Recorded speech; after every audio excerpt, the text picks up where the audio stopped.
बाष्कल नामक गांव में बिंदुक नाम का एक ब्राह्मण रहता था।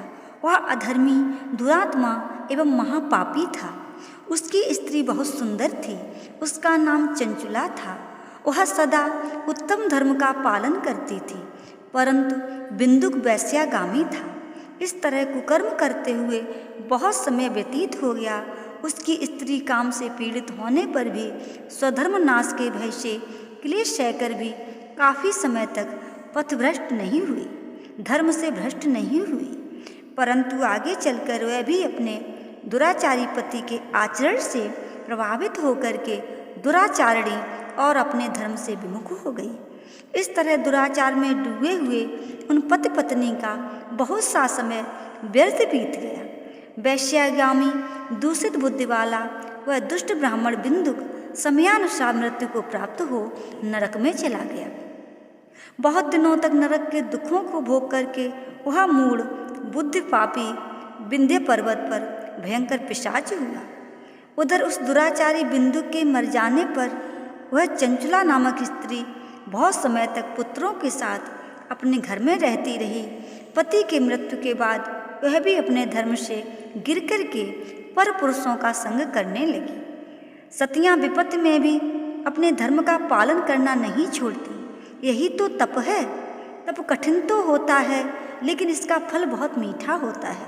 विषयी इस सत्य को नहीं जानता, इसलिए वह विषयों के विषफल का स्वाद लेते हुए भोग करता है।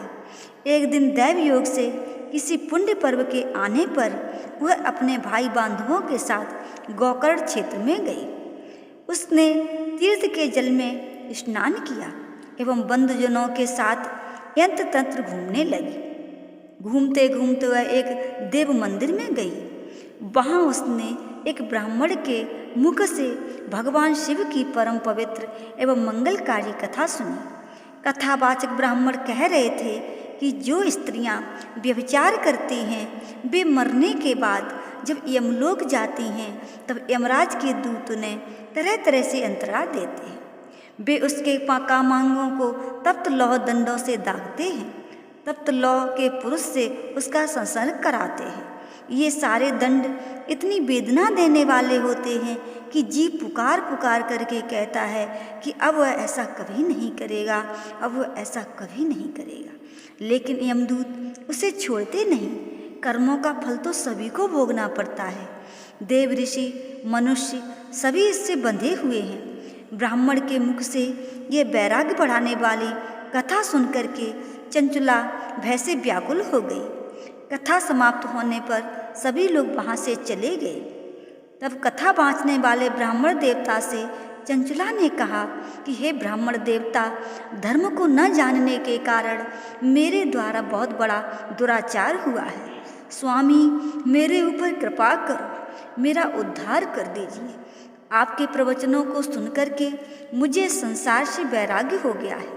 मुझ मूढ़ चित्त वाली पापनी को धिक्कार है, धिक्कार है। मैं निंदा के योग्य हूँ। मैं बुरे विषयों में फंस करके अपने धर्म से विमुख हो गई थी। कौन मुझ जैसी कुमार्ग में मन लगाने वाली पापनी का साथ देगा?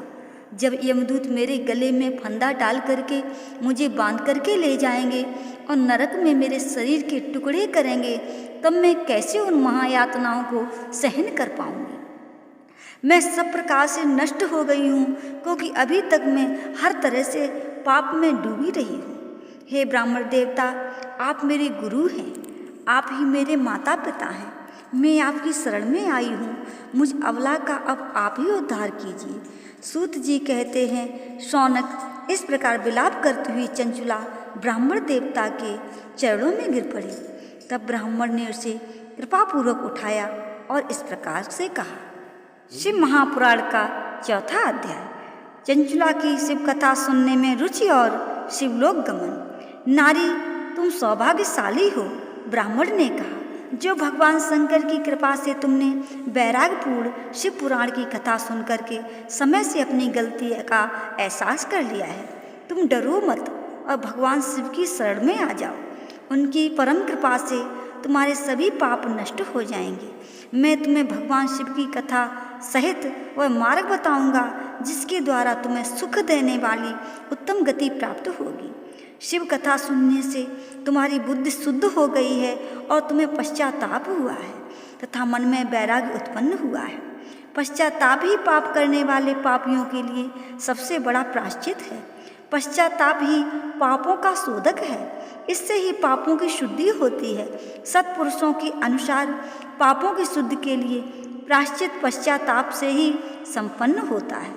जो मनुष्य अपने कुकर्म के लिए पश्चाताप नहीं करता वह उत्तम गति प्राप्त नहीं करता, परंतु जिसे अपने कुकृत्य पर हार्दिक पश्चाताप होता है वह अवश्य ही उत्तम गति का भागीदार होता है, इसमें कोई शक नहीं है।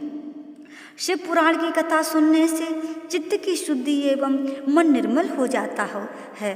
शुद्ध चित्त में ही भगवान शिव व पार्वती का वास होता है। वह शुद्धात्मा पुरुष सदाशिव के पद को प्राप्त होता है। इस कथा का श्रवण सभी मनुष्यों के लिए कल्याणकारी है, अतः इसकी आराधना व सेवा करनी ही चाहिए। ये कथा भवबंधन रूपी रोग का नाश करने वाली है। भगवान शिव की कथा सुनकर के हृदय में उनका मनन करना चाहिए। इससे चित्त की शुद्धि होती है और चित्त शुद्ध होने से ज्ञान वैराग्य के साथ महेश्वर की भक्ति निश्चय ही प्रकट होती है तथा उनके अनुग्रह से दिव्य मुक्ति प्राप्त होती है। जो मनुष्य माया के प्रति आसक्त हैं वह इस संसार बंधन से मुक्त नहीं हो पाता है। हे ब्राह्मण पत्नी, तुम अन्य विषयों से अपने मन को हटा करके भगवान शंकर की इस परम पावन कथा को सुनो। इससे तुम्हारे चित्त की शुद्धि होगी और तुम्हें मोक्ष की प्राप्ति होगी। जो मनुष्य निर्मल हृदय से भगवान शिव के चरणों का चिंतन किया करता है उसकी एक ही जन्म में मुक्ति हो जाती है। सूत जी कहते हैं, सौनक ये कह करके वे ब्राह्मण चुप हो गए। उनका हृदय करुणा से भर गया। वे ध्यान में मग्न हो गए। ब्राह्मण का उक्त उपदेश सुनकर के चंचुला के नेत्रों में आनंद के आंसू छलक आए।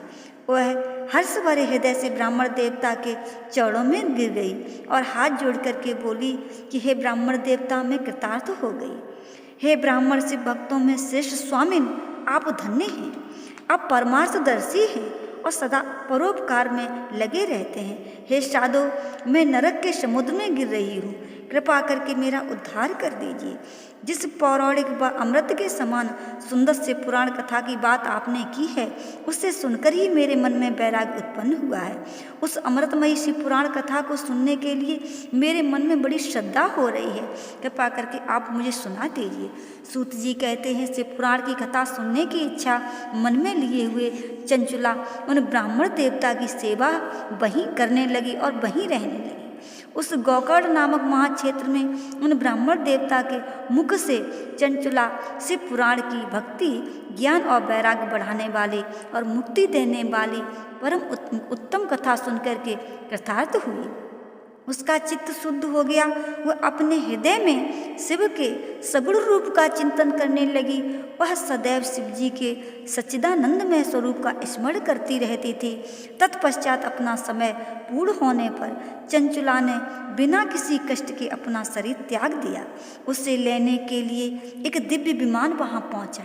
वह विमान शोभा साधनों से सजा हुआ एवं शिवगणों से सुशोभित था। चंचुला विमान से शिवपुरी में पहुंची। उसके सारे पाप धुल गए। वह दिव्यांगना हो गई और गौरांग देवी मस्तक पर अर्धचंद्र का मुकुट व अन्य दिव्य आभूषण पहने शिवपुरी में पहुंची। वहाँ उसने सनातन देवता त्रिनेत्रधारी महादेव शिव को देखा। सभी देवता उनकी सेवा में भक्ति भाव से उपस्थित थे। उनकी अंग कांति करोड़ों सूर्यों के समान प्रकाशित हो रही थी। 5 मुख और हर मुख में 3-3 नेत्र थे। मस्तक पर अर्धचंद्र का मुकुट शोभायमान हो रहा था। कंठ में नील चिन्ह था। उनके साथ में देवी गौरी विराजमान थी जो विद्युत पुंज के समान प्रकाशित हो रही थी। महादेव जी की कांति कपूर के समान गौर थी। उनके शरीर पर श्वेत वस्त्र थे तथा शरीर श्वेत वस्त्र से युक्त था।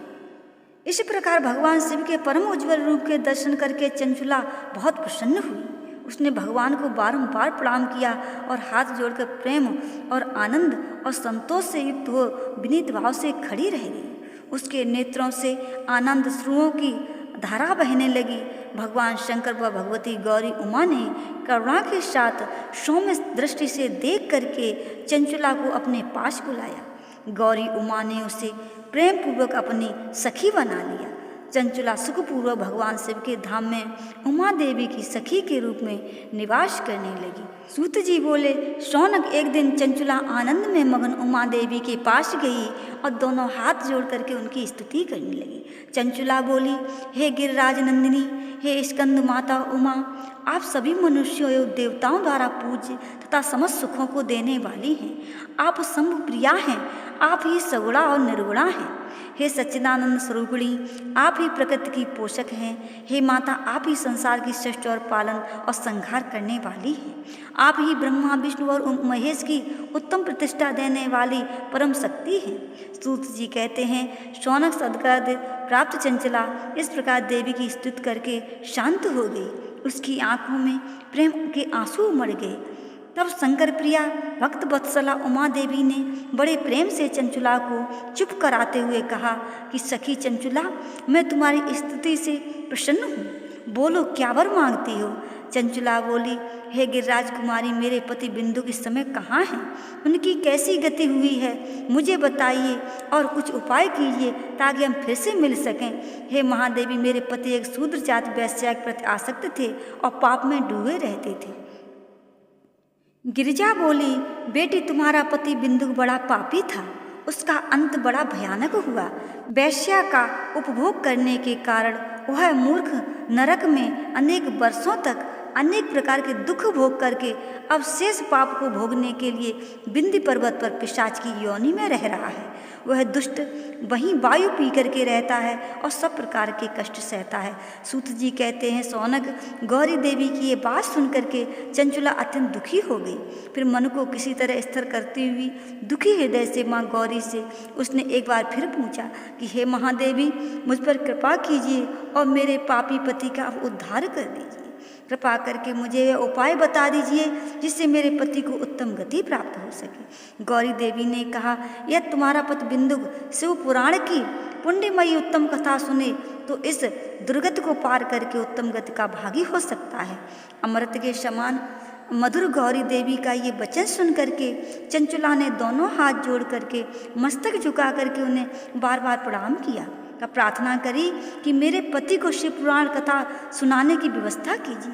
ब्राह्मण पत्नी चंचुला के बार बार प्रार्थना करने पर शिवप्रिया गौरी ने देवी भगवान शिव की महिमा का गान करने वाले गंधर्वराज तुम्बरों को बुला करके कहा कि तुम्बरों, तुम हमारी भगवान शिव में प्रीत है, तुम मेरे मन की सभी बातें जान करके मेरे कार्यों को सिद्ध करते हो, तो तुम मेरी सखी के साथ बिंद पर जाओ। वहाँ एक महाघोर एवं भयंकर पिशाच रहता है। वह पूर्व जन्म में पिशाच बिंदु नामक ब्राह्मण मेरी इस सखी चंचुला का पति था। वह वैश्यागामी हो गया था। उसने स्नान संध्या आदि नित्यकर्म छोड़ करके अपवित्र रहने लगा था। क्रोध के कारण उसकी बुद्धि भ्रष्ट हो गई थी। दोस्तों, आगे की कथा कल सुनाएंगे। जय भोलेनाथ।